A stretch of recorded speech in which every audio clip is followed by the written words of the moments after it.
Olá, tudo bem? Graça e paz. Louvado seja o nosso Senhor e Cristo Jesus, o ressuscitado.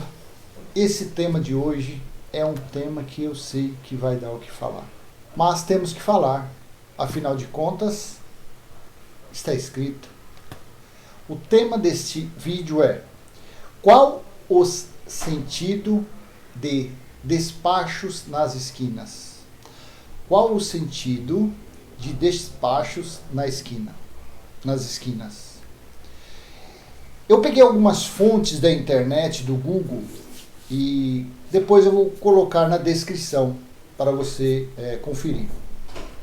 Em cima desses escritos, eu vou para textos bíblicos, ditos por Jesus de Nazaré nos dias de sua carne e Paulo, que falou pelo Espírito da Graça na sã doutrina. Vou ler um trecho de uma fonte. Não é uma criação de brasileiros essas oferendas ou despachos colocados nas esquinas. Veja o que disse nessa fonte. A ideia de que o ritual das oferendas tenha surgido com esse fim aqui no Brasil não procede, pois sabe-se que isso vem desde as religiões africanas pré-escravatura. Os sacerdotes africanos que vieram para o Brasil como escravos, veja bem, quais foram os anos? Entre 1549, ou seja, não foi na época que Jesus esteve na Terra, e também não foi o pós-juízo de Deus no ano 70. Foi quase 1500 anos depois. Os sacerdotes africanos que vieram para o Brasil como escravos entre 1549 e 1888. E justo nesse ano de 1888 foi quando acharam no Rio Paraíba uma imagem negra sem a cabeça, o qual eles adoram até os dias de hoje. Tentaram, de uma forma ou de outra, continuar praticando suas religiões em terras brasileiras. Foram os africanos que implantaram suas religiões no Brasil, juntando várias em uma casa só para a sobrevivência das mesmas. Portanto, isso não é invenção de brasileiro. Deixa eu falar uma coisa para você. De repente você é um praticante dessa religião, que vive atrás desses em terreiros, você que é católico. Eu não estou falando contra a religião de ninguém, porque eu não sou religioso. Eu não sou pastor, não sou bispo, não sou crente, não sou pentecostal, não sou católico, não sou bandista, não sou feiticeiro, eu não sou nada.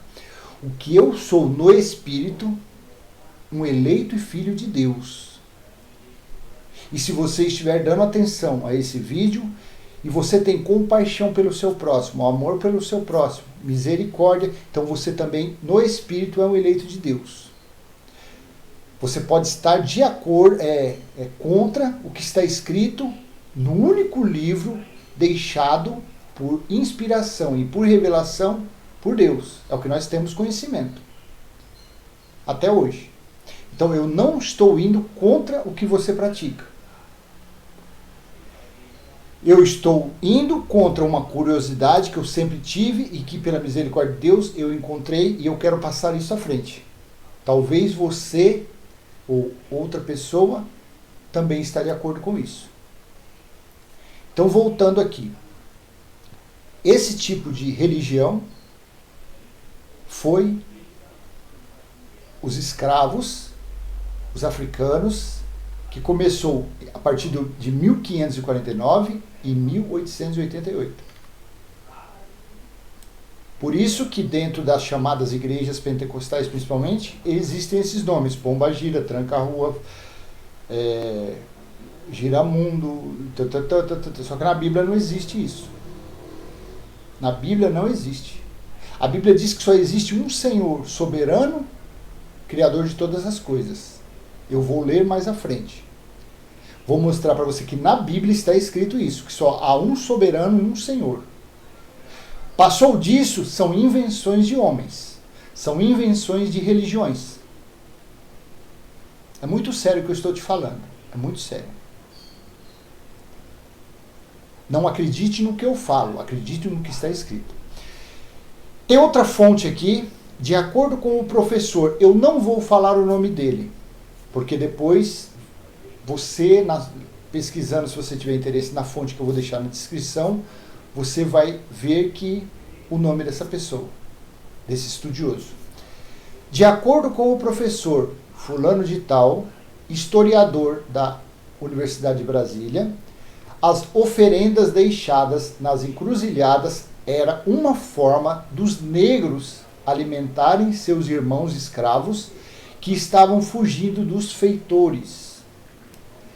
Os pretos escolhiam lugares estratégicos por onde escravos fugitivos passariam e colocavam comida pesada, carne, frango e farofa, porque sabiam da fome e dos vários dias sem comer desses indivíduos e deixavam também uma boa cachaça para aliviar as dores do corpo e dar-lhes algum prazer na luta cotidiana.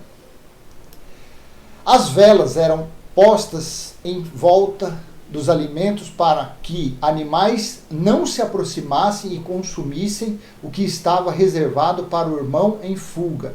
E aí surge o que todos conhecem como macumba. O rito permanece sendo realizado pelas religiões afro como forma de agradecimento e pedidos aos seus ancestrais em homenagem aos seus santos, a seus santos. A cultura branca e eurocêntrica foi quem desvirtuou a prática para causar medo, terror e abominação e reforçar os preconceitos e discriminações contra os negros. Não tenho religião e não pratico nenhum culto, mas gosto de saber que já houve tanta solidariedade no mundo e que as pessoas se preocupavam muito umas com as outras a ponto de fazerem um esforço para alimentarem alguém mesmo sem conhecerem o seu rosto. Hoje vejo tanta gente em igrejas e igrejas em tantos lugares servindo apenas como instrumento de manipulação e exploração da fé alheia para a manutenção do poder. Enfim, nós não evoluímos. Fonte, aqui está a fonte desse e aqui está a fonte da primeira parte que eu li. Agora, tirando por base, tirando como pilar, como sustentação do que a única coisa que nós temos, que é a Bíblia Sagrada, com muitas mudanças, muitos acréscimos, muitos livros que dizem ser canônicos, outros não foram colocados por serem apócrifos. Eu, na minha opinião, então Judas, o livro de Judas deveria ser, porque ele é apócrifo. Ele fala que, Gênesis capítulo 6, anjos tiveram relação sexual com mulheres. Só que segundo Enoque, os anjos tinham 135 metros de altura. Segundo ele. Segundo Jesus, que eu acredito no que Jesus disse, ele disse que as pessoas quando morrerem serão igual anjos, sem sexo. Então cai por terra o que Judas, o que Pedro disse, querendo dizer que Gênesis capítulo 6, versículos, se eu não me engano, 3 e 4, diz que os filhos dos homens tiveram relação com as filhas as filhas dos homens tiveram relação com os filhos dos homens. Se referindo ali como anjos. Cai por terra isso. Mas o tema não é esse. E o porquê eu acredito nesse relato? Jesus disse que o que contamina o homem não é o que entra pela boca, mas sim o que sai. Veja o que Jesus de Nazaré, o Filho do Homem, o Deus que se revestiu de carne, esteve entre nós, disse em Marcos capítulo 7, versículo 14 ao 23. Assim está escrito.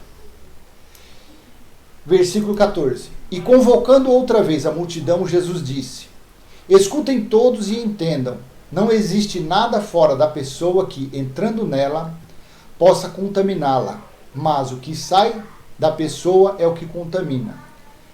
16. Entre colchete. Então, se entre colchete, eu estou utilizando a Nova Almeida atualizada, tudo que você vê na Bíblia entre colchete não consta nos melhores e mais antigos manuscritos.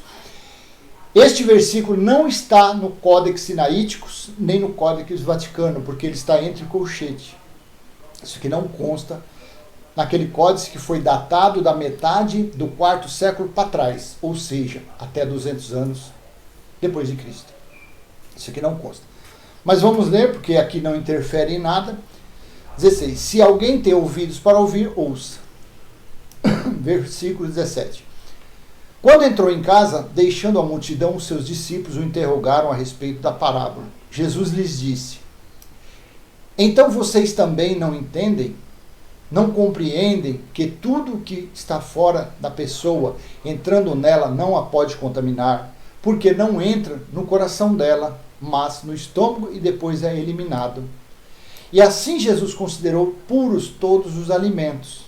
20. E dizia: o que sai da pessoa, isso é o que contamina, porque de dentro do coração da pessoa é que procedem os maus pensamentos, as imoralidades sexuais, os furtos, os homicídios, os adultérios, a avareza, a maldade, o engano, a libertinagem, a inveja, a blasfêmia, o orgulho, a falta de juízo e por aí vai. Todos estes males vêm de dentro e contaminam a pessoa. A religião diz o quê? Diz que isso é diabo, diz que é demônio, diz que é Satanás, diz que é tranca-rua, diz que é pombagira, diz que a pessoa está desempregada porque o tranca-rua trancou os caminhos, diz que a mulher está traindo o marido porque ela está manifestada com a pombagira. Mas Jesus disse que o que procede é do coração do homem. Não entrou nada no homem. O que entra lá, arroz, feijão, depois vai embora. A religião diz que aqui é um ser que usa a pessoa para cometer essas pessoas, homicídio, mata as pessoas, adultério, prostituição. Feitiçaria não está escrito aqui, mas eu vou te mostrar. Que é o que procede da carne do homem. O diabo, meu amado, bota isso na sua cabeça. Diabo, ele teve várias funcionalidades. Uma delas é a carne do ser humano. É o que acusa, é o que trai, é o que briga, é o que luta contra o espírito. Veja, Paulo também disse sobre o que a carne de uma pessoa é capaz de fazer. Gálatas capítulo 5, versículo 19 ao 21. Ora, as obras da carne são conhecidas. Obra do quê? Da carne, não de Satanás, de pombagira. Esses nomes folclóricos colocados pela religião afro quando veio para o Brasil em 1549 a 1888, que veio com esses nomes. E a religião abraçou. E está dentro das chamadas religiões, das chamadas igrejas. Esses nomes colocados, tirados da religião afro. Paulo diz, Gálatas 5,19. Ora, as obras da carne são conhecidas e são. Obras da carne são conhecidas e são. Imoralidade sexual, impureza, libertinagem, idolatria, feitiçarias. Feitiçaria é o quê? É uma obra do diabo ou é uma obra da carne? Obra da carne. Inimizades, rixas, ciúmes, iras, discórdias, divisões, facções, invejas, bebedeiras, orgias e coisas semelhantes a essas. Declaro a vocês, como antes já os preveni, que os que praticam tais coisas não herdarão o reino de Deus. Isso Paulo disse antes do ano 70. Quando veio o ano 70, Deus julgou Israel. Deus julgou e estabeleceu a nova Jerusalém espiritual, e ele mesmo está dentro dos espíritos eleitos. Então isso daqui, a pessoa que é filho, que é eleito, que é um eleito de Deus em espírito, não passará mais por julgamento, porque isso já foi feito no ano 70. Mas o assunto não é esse. Então, as obras da carne são conhecidas. Obras da carne. O que tem nesses lugares que eles chamam de umbanda, quimbanda, são o quê? São obras da carne. O que está nessas chamadas igrejas, pregando dízimo, batismo, obras da lei de Moisés? É o quê? Obras da carne. Eles estão com a carne ativada. Eles não estão vivendo no espírito, porque o espírito não faz parte dessas coisas. Então, quando uma pessoa está possuída de um amor contrário, vamos dizer assim, de um adultério, ela não está manifestada com a entidade, O que está aflorada nela é a carne. A carne dela está ativada. A carne dela está sendo mais forte do que o espírito. Por isso que ela está traindo, está adulterando. A pessoa que está seguindo a religião dos espíritos, vamos dizer assim, acreditando naquelas manifestações. Aí você diz, não, mas aonde eu frequento lá manifesta baiano, pombagira, e eles rodam, e eles giram, e eles bebem pinga a noite toda, e chega no dia. Eu participei disso. Mas hoje eu entendo que o quê? Que por eles ainda estarem vivendo na carne, estando com a sua carne ativada, há essas manifestações. Há esse espírito do engano, espírito do erro. Nessas chamadas igrejas, principalmente pentecostais, que há essas manifestações, o que é que se manifesta nesses lugares? A operação do erro, a operação do engano. Colocado por quem? Pelo próprio Deus. Porque eles não dão crédito à verdade. Sendo assim, o espírito da mentira é manifesto. E eles ficam por aí, adorando uma mentira, um engano. É difícil acreditar? É lógico que é. Mas, quanto mais você ir matando a sua carne, mortificando a sua carnalidade, mais o Espírito, se você for um eleito de Deus, mais o Espírito de Deus vai se fortalecendo em você. E você começa a ter entendimento das coisas. Você consegue, as escamas caem dos seus olhos. Você começa a ver isso daí. Você começa a enxergar isso. Você vai procurar e você pesquisa, você vê que tem coerência. O porquê que veio em 1549 veio de onde? Da religião africana. Tem sentido ou não tem?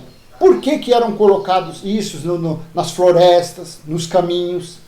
Por que era colocado vela em volta? Por que era farofa, comida, carne forte? E uns despachos desse, até dinheiro eles colocavam para os negros fujões, os que estavam fugindo dos feitores, terem comida, pinga para saciar um pouco, para diminuir um pouco as dores das chicotadas, pinga para aliviar um pouco isso, e dinheiro para quê? Para eles continuarem a viagem dele, continuarem a fuga dele. É muito interessante. Mas o que eu que eu tenho certeza que você tem que crer, nisso que eu vou ler agora. Só há um Deus e soberano. Assim ele disse pela boca do profeta Isaías. Veja, Isaías, capítulo 45, do versículo 5 ao 7. Eu sou o Senhor, e não há outro. Além de mim, não há Deus. Eu o cingirei, mesmo que você não me conheça. Versículo 6. Para que se saiba, desde o nascente do sol até o poente, que além de mim não há outro. Eu sou o Senhor e não há outro. Versículo 7. Eu formo a luz e crio as trevas. Promovo a paz e crio os conflitos. Eu, Senhor, faço todas essas coisas. Está entendendo como que é?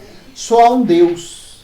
Meu amado, fique com essa mensagem. Espero ter sido útil para você. Espero que essa mensagem tenha sido útil para você para esclarecer um pouco mais o entendimento. O que significa esses despachos que quando você passa, tem pessoas que fazem sinal da cruz, tem pessoas que jogam água, tem pessoas que batem a Bíblia, tem pessoas que dançam os balabachura Nada, simplesmente isso. Não há nada a não ser aquela comida, aquela bebida ali. Que significava o quê?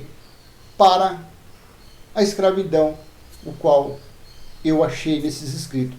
E vou passar para você. Amém? Graça e paz, até a próxima, se Deus assim permitir. Tchau, tchau.